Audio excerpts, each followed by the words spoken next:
You're holding Beis or mid Beis? Steve, I'm in touch with the leader. Okay. I don't want to be on this case.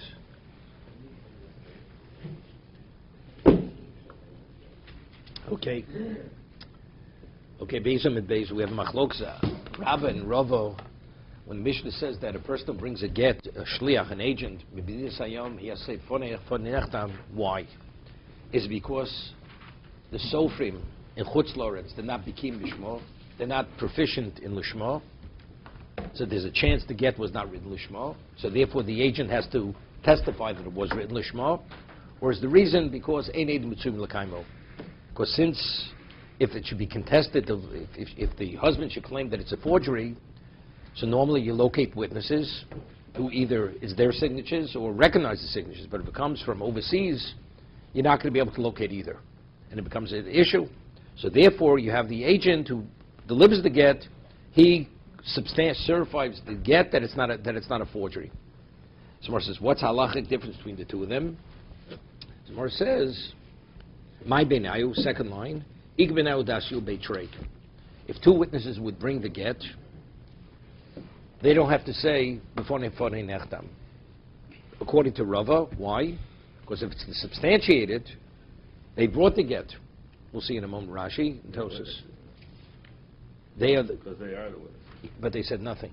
Right, but the two witnesses. They said, I understand, but they said nothing. So Rashi himself says something which Tosas has difficulty with. Take a look at Rashi. Dasyu beitrei. Narrow lines, about 10 lines down. Ushneim nasu shluchim legarsha. Both these individuals are agents. They were appointed agents to deliver the get to divorce her. And the get is being delivered by both of them as agents.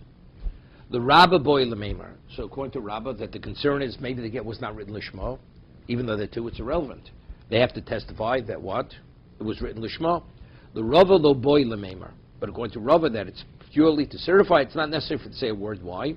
Because the two witnesses, if the husband should come and contest the validity of the get, they're available. So we'll seek them out, and they'll come and they'll certify the get. That's Rashi. So Tosfos immediately asks a question. Take a look at Tosfos. The wide lines, it's the third one. Dasyu beitrei.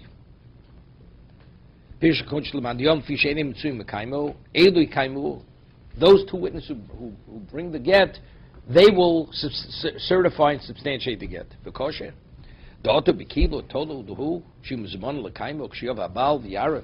Do we put him into confinement so when the Baal should come, the husband should come, we'll be able to immediately locate them? I mean, what happens if they deliver the get and they disappear? They go back home. Right? Going to Rashi, well, if he should contest it, they will come and they'll certify the get. Who said they'll be here?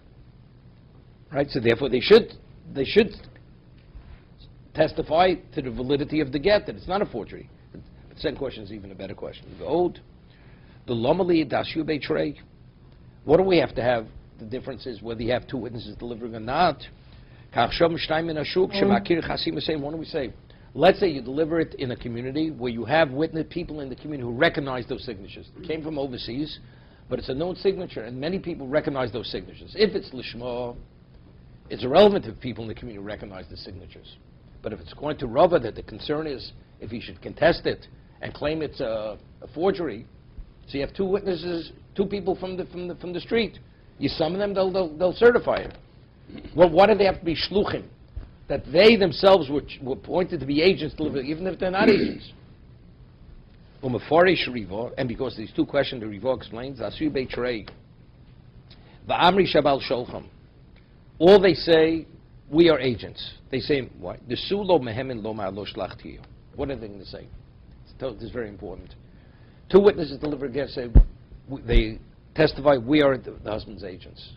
So what does that mean if we're the husband's agents? That means the husband gave it to us. They gave us the get. So what is the husband going to say?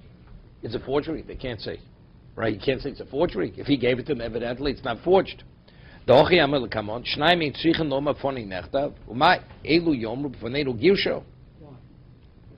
a moment. No, it's a forgery. What's a forgery? Forgery, he didn't write it. He gave it to them. What do you mean it's a forgery? We'll see. We'll see. I mean, if we say that those two witnesses were there when the But they was weren't written, there. A man calls up two witnesses. I want you to deliver this get to my wife to divorce her, and you will be my agents. No, nothing more than that. Now, you're saying the husband might be a bad guy and come in contest this case. If we raise that question, he may be such a bad guy that he sent a forgery in the first place. I mean, the witnesses never signed on the get. He had it forged. He had forged. And so he called up two good kosher witnesses and said, please deliver this. Good. Let's read a little further. Good question. Okay? Why would you do that? Don't we say that, right? He's a bad guy. Right, we'll see. Wait. Uma'elu from the Girsha Milo Mehemni. The Gemara says later, if two people deliver a get, and they say, the husband, let's say the husband gave a get to his wife in presence of two witnesses. Didn't send them. Then what? He did not send witnesses to deliver, appoint two people to be the agents. He delivered. Did not. He gave his wife, and they said, we saw the man give his get. Is she divorced? Definitely. Your question. Maybe the get he gave us was a forged get, and so what if what they witnessed was something which wasn't valid? So the Gemara says later, why to witness? Why don't they have to say funny nechtam? Because it's no worse than the husband giving the get himself to his wife. We're not concerned. Maybe he's giving her forgery. So when they deliver it and say we were appointed to be the agents, the presumption is the get he gave her was a valid get. Well, we'll see in a moment. Well, the question is why not? He's a bad person, right? That's the question. Maybe he had witnesses who were not qualified to.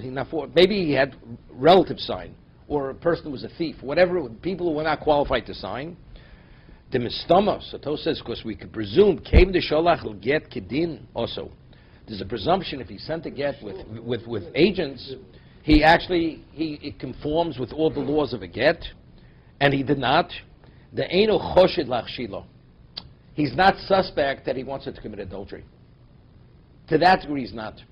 To make a tzoris that people should question, to give her just a difficult time, that he's willing to do. To ruffle her feathers. But to give her something that's not valid, that she'd end up, that she's committing adultery, because the get was not a valid get, that he's not suspect to that degree. So what do we want? We want there shouldn't be any murmurings. No murmurings. So if you have two witnesses who deliver a get, the presumption is that it was written, because it's no worse than if they would see the husband give the get himself. We're not concerned.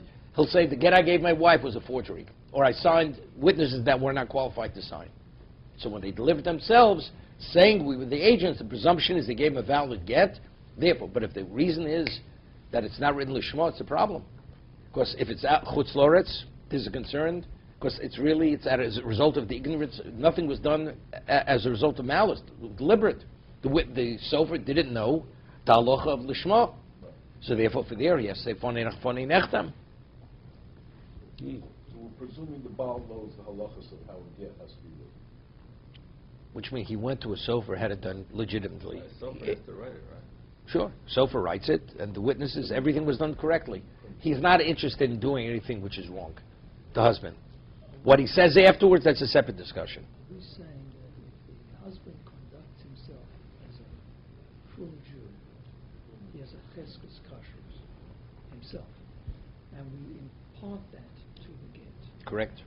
But it's more than a cheskes kashrus doesn't mean much here. To say that he doesn't want his wife to commit adultery, to do that, you really have to be really a bad person. Right? The average human being, the average Jew, doesn't want to cause that. So for that, he has a cheskes kashrus. And therefore the get has a cheskes. So the get has a cheskes kashrus. Unless there's something that interferes with that.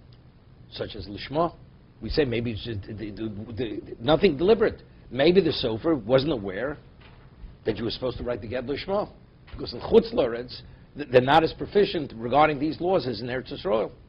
So therefore, even if the two witnesses should deliver it, maybe the Yisayam, they still have to say funny nechtam regarding the lishma aspect of the get. Let's suppose that the husband was a known scoundrel. He's a known scoundrel. So we cannot say that. No, definitely not. Even if they would witness him give the get, they would have to, the court would say, by the way, who wrote the get? They'd have to check out every aspect if they would not trust it. So that none of this would go. Yeah. The This is Gemara- only in the case where there's a shliach, not when they're all in front of it. Okay, before we go further. The Gemara says in Shavuos, if a person goes and it's kofar akol, right? Person claims he owes him $100 and the so-called borrower denies he borrowed.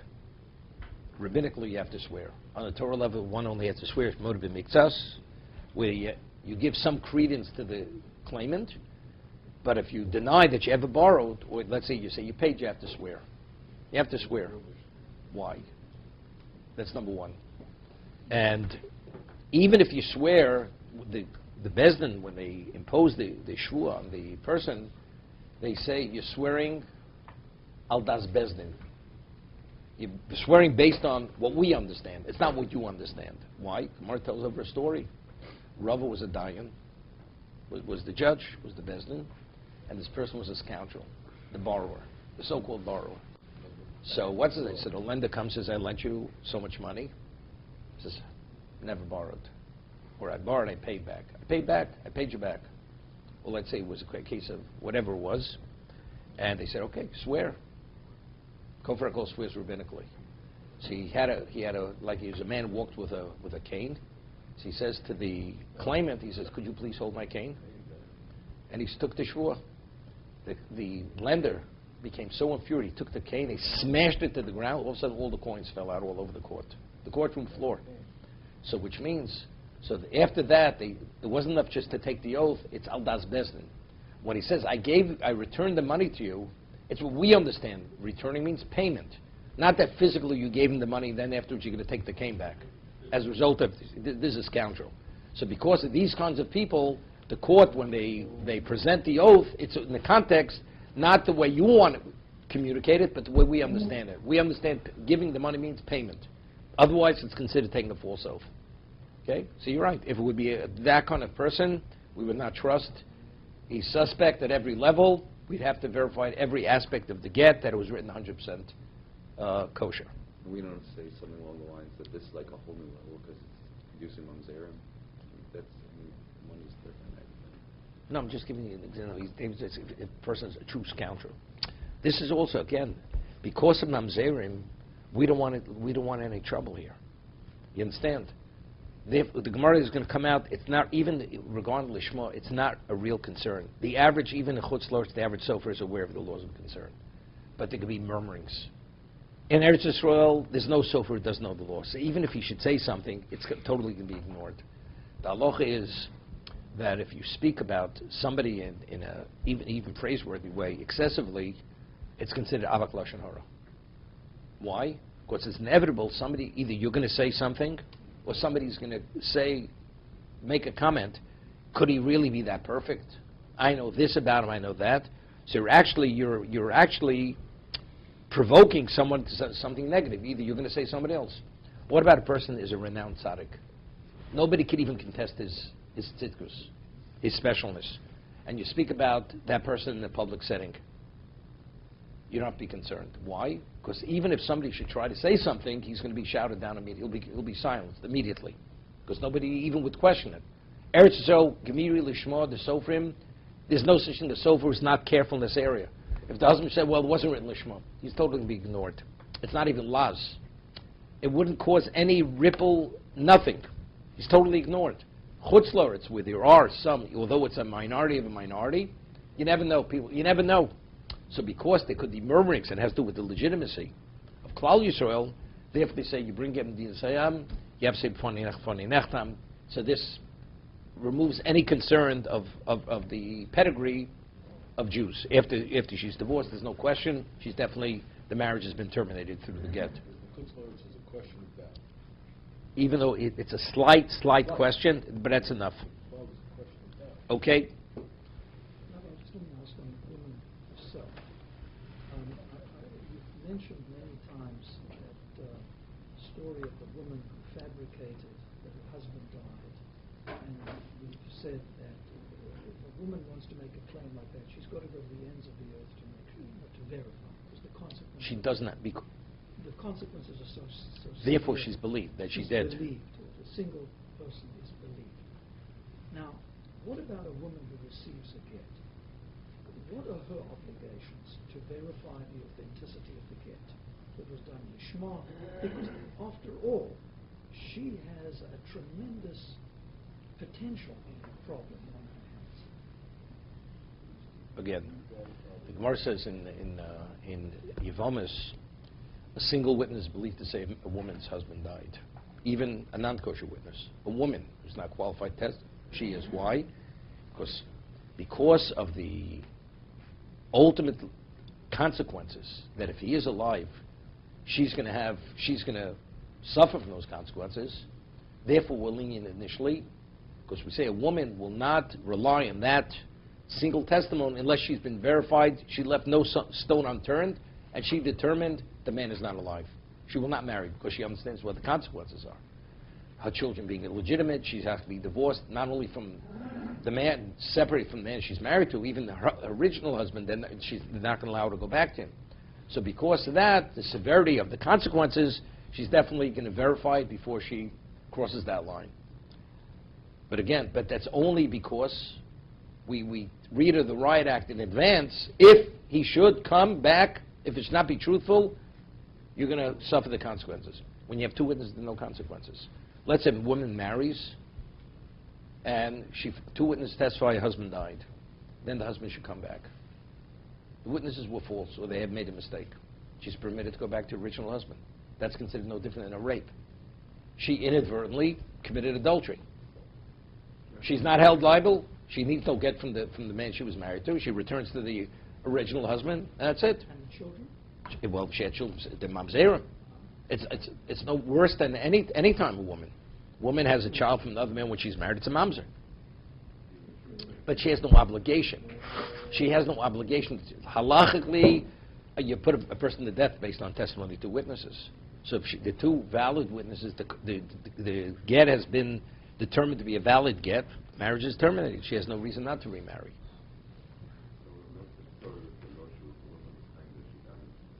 She had a heter to remarry in the DP camp. They ruled based on the information they verified. The whole thing was fake, was false, was fabricated. It's okay, so of course. So she wasn't permitted to go back to her original husband. If factually, but no. If she would have said, yeah, no, she said that person gave her a heter. That was a lie. The whole thing was a lie. Okay. Still see. Fine. So the consequences to her person are not as severe if she did everything by the book and there was some mistake. Let's say today a woman gets a get. Does she know maybe the witnesses are not kosher witnesses? There's no woman who receives a divorce who doesn't remarry. I mean, she may not remarry for other reasons, not because she's concerned that the get or the witnesses weren't, maybe, they didn't meet the minimum grade of what a kosher witness. I mean, I can tell you, there are people at certain chuppahs who are witnesses under that chuppah on a get. If I was, I would not allow them to sign on a get. Under that, whatever it is, you rely on other reasons why they may be married afterwards. Question their Shabbos observance. Not simple. Not simple. You go to certain people, close friends of the family, this, that, and they're quasi-Shomer Shabbos. But maybe when they're out in Greenwich, Connecticut, they make a right. If they publicly violate Shabbos, they're disqualified. They're not qualified to be a witness. No. If they would sign a get, it's not a valid get. A get, she's an Eishes Ish. Marriage, is somach. So you rely on that. The marriage is late. It's not under the chuppah. You could, so okay, that's not my concern. But a get, if the get's not a get, the witnesses are not qualified to sign. It's not a get. So she's a married woman, being with someone else. What do they do today? No. They don't have to do it because everything is done in the presence. It's not brought from elsewhere. The husband's there, the woman's there, the bezdin is there, the sofa's there, the edom are there. Who determines if the edom are valid or not? Or do they do that? The bezdin. It's not the husband and wife don't get involved. They go to a qualified bezdin. They provide everything, the full service. Okay. Let's go further. The Bezdin takes care of everything.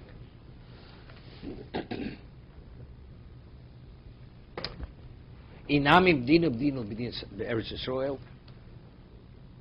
What about b'dina? We have Yehuda and Goliel. There was no communication from the Yerushalayim area up to the north. It was like a cold war between the two of them. It was two kingdoms. So if it's lishma, it's not a problem because the Bezdin in Eretz Yisrael, they're proficient at lishma. But if it's a question of certifying the document, it's a problem. You'd have to say inami, but also Medina Sayam.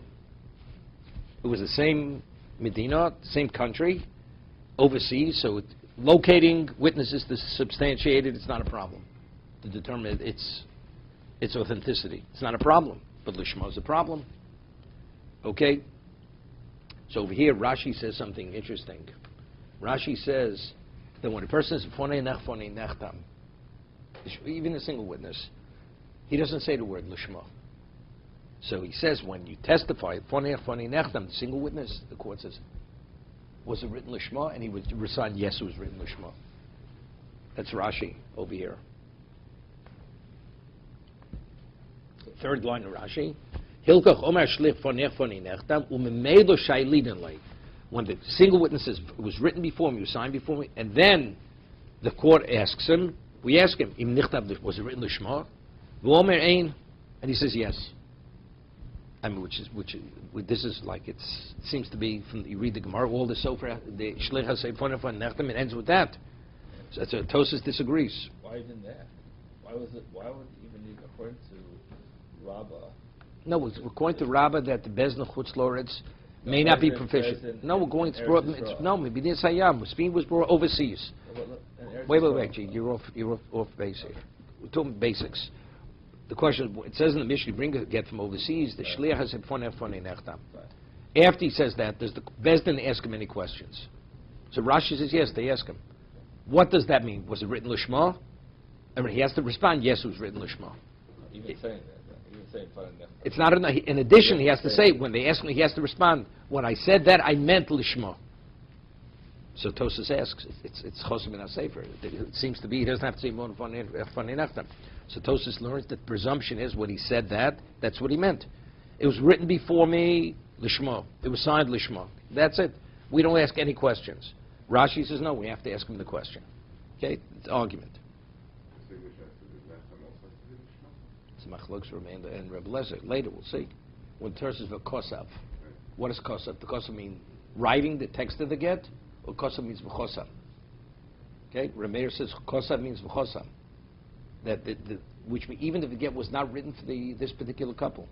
The Gemara says later, what happens if you find motza get ba'ashpa? Right? You found a get in a trash can, a waste can. You take it up, but it wasn't signed, and the information is identical for another couple. As long as the Adam signed for that second couple, it's a valid get according to Reb Meir. Feel motza bashpa. But if you hold like Reb Lezer, the Adam Masira Karsi, when Terz is v'kosav means it's the text. The text has to be written specifically for this couple. And then you have witnesses witnessing the transfer of the get from the husband to the wife. We'll get on Davdal, we'll see. It's a whole discussion. Okay, now. The Gemara asks a very interesting question, and this is what everybody asked initially. We have a principle of Ein Davar Shebe'er B'Pos Mishnayim. Here we have a single witness testifying, whether it's lishma, whether it's substantiated in the document. One witness is sufficient. So the Gemara asks, Liboy Trey, it should be required to have two shluchim, two agents, because you need two. Why? Midi de'ave called edu shebetorah. It should be no different than any other testimony throughout the Torah. What's the testimony? It's either monetary or changing the marital status of a person. Is she married? Is she divorced? Right? Davar mimamo. Just the Torah says explicitly, al pishnayim edum yokum davar. How do you establish fact regarding monetary? You need minimally two kosher witnesses. Davar shebe'ervo. It says davar. You need two witnesses. So why is one witness here sufficient? That's the Gemara's question. Midi de'ava kol edus, it's no different than edus throughout the Torah. Okay? So the Gemara answers, Eid echad nem bisurim. Now, we had a tosis in Chulin. If somebody asks, is this kosher or not kosher? You believed. Does he have to be... Now, the halacha is that Eid echad mechayiv shvua. If a person, Reuven, claims he lent Shimon money, Shimon denies it. Denies he ever borrowed. And Reuven brings a single witness who testifies, a single witness, that he saw the loan take place. And the so-called borrower denies that. What's the halacha? He has to swear a shvua d'oraisa. That's Eid echad mechayiv shvua. A single witness has the ability to actually obligate for us to swear on a Torah level. That single witness has to be a man, he has to be qualified to testify if he would have another witness with him. A woman is not mechayiv shvua. But that's momo. That's a monetary issue. The claim is what about is something kosher? Is it not kosher? Even a woman's believed. That's Eid echad nem bisurim. Gemara says Eid echad nem bisurim because to deliver a get, it's not only a man, even a woman is qualified to be a shliach to deliver a get. She could even be the shlich le'olocha. She could be appointed by the husband to deliver a get to his wife. Not a problem. Okay? What's the reason? Eid echad nem bisurim. It's no different. Is it kosher, not kosher? Remember, many years ago, it was a little bit of a joke. There was a hechsher certification out of Chicago.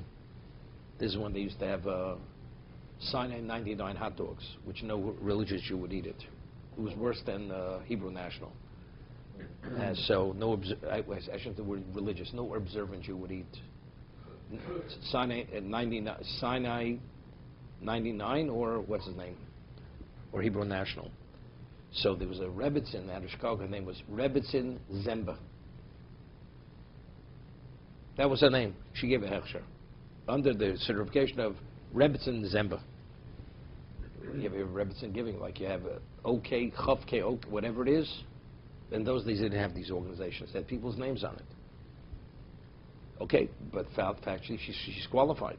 She's qualified. There's no reason she's as qualified as a man. If you would ask her, is the food in your house kosher, and she's an observant person, you believe her. There's no reason to suspect that she's lying to you. It's the same thing. You don't need two witnesses. You don't need a qualified witness. They're believed. That's what the Gemara says. You still need two witnesses when it's done in the foreign place. When the get is written. Not yet. We're talking about Eid echad nem bisurim. Right now, let's talk about Eid echad nem bisurim. What are examples of Eid echad nem bisurim? So now, Rashi says something. I wouldn't learn Rashi like Tosas, but the way Tosas on this, Rashi says, Torah kol echad ve'echad mi Yisrael lahafroshes truma. Let's say a person has tevel, and now somebody comes to the person's house and says, "Has this been tithed?" And the man says, "Yes, I tithed it." Do you believe him? So if you believe him, how do you believe him? Evidently, you see that you believe a person. A person asks, is it kosher? Is the meat kosher? You believe him. Al nikar agid v'achelev. Was the meat deveined? Right? Was it deveined? Were the veins taken out? With the chelev, the non-kosher fat? You believe him. So you see the Torah regarding Yisr, the Torah believes. So the get is no different than that. Okay? Tosas argues with Rashi. The way Tosas explains Rashi, it's a svara. Meaning, how does one Jew eat in any other Jew's house? But every time the Jew wants to eat, you have to bring two witnesses to testify that meat is kosher meat. Evidently, clearly, Yisr, logically speaking, the Torah believes even a single Jew, even if the person is not qualified to testify for monetary or erva. Okay? Tosas learns, the Gemara says in Ksubis, a woman is a zova, right? Is a zova. She has a flow. So it says she's contaminated for 7 days. She has to have 7 clean days of counting. V'sofel or shivis yomim, right? So only she knows whether the counting it was a valid counting. How do you know otherwise? So you rely on her. So based on that posuk, v'sofel or shivis yomim, that's what we learn out the principle of Eid echad nem bisurim. It's Isser, okay? She's not permitted to him. She's believed. She counted 7 days. Tosas has a problem with Rashi for a number of reasons. Firstly, Rashi gives the example, truma. I tithed the grain, therefore it's permitted. Shchita. The meat, it was ritually slaughtered. The meat is kosher. It was deveined. The Gemara says, we have the Gemara, that we discussed this in Kedushin, anything which is within your ability to bring about, it's more than Eidechad Misurin. Right? What is that? Anything that's biyodo, that you yourself could bring about the change, that automatically means you have control over that situation. That's not Eidechad Misurin. Understand? If, let's say, it's your grain, and it's tevel, Torah says whoever owns the grain or the produce has the ability to tithe it. So it's biyodo. It's within my power to bring about what I'm telling you. That is the basis to be believed. The Gemara says, what's the case of Eidechad Misurin? You have a question, is the meat kosher or not kosher? So if it's not, is it kosher fat or not kosher fat? You believe it first, that's Eidechad Misurin. How do you believe it? The examples Rashi gives, Tosas are not good examples, because every example he gives is an example where you could make the determination to change its status. It was tevel, you have the ability to tithe it, to make it available. Shchita, you had the ability to slaughter the animal. Chelev, you could have deveined it, or take the veins out of it. I have a question, is the meat kosher or not kosher meat? If it was not kosher meat, because it wasn't properly ritually slaughtered, that's not biyodo, right? Let's say the animal is found out to be a defective animal. Is that under your control? That's not under your control. So how do you believe the person?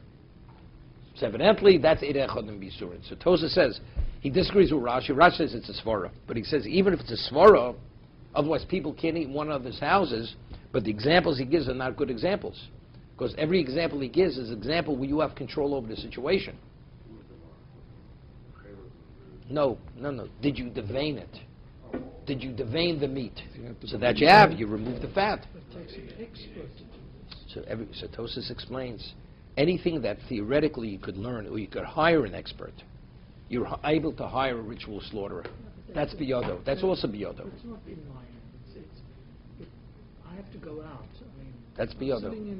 Anything that's within your ability to bring about, that means you have control over I that. can understand the tithing, because there's a pile in front of me. I can actually tithe it myself. It doesn't take any expertise. That I get.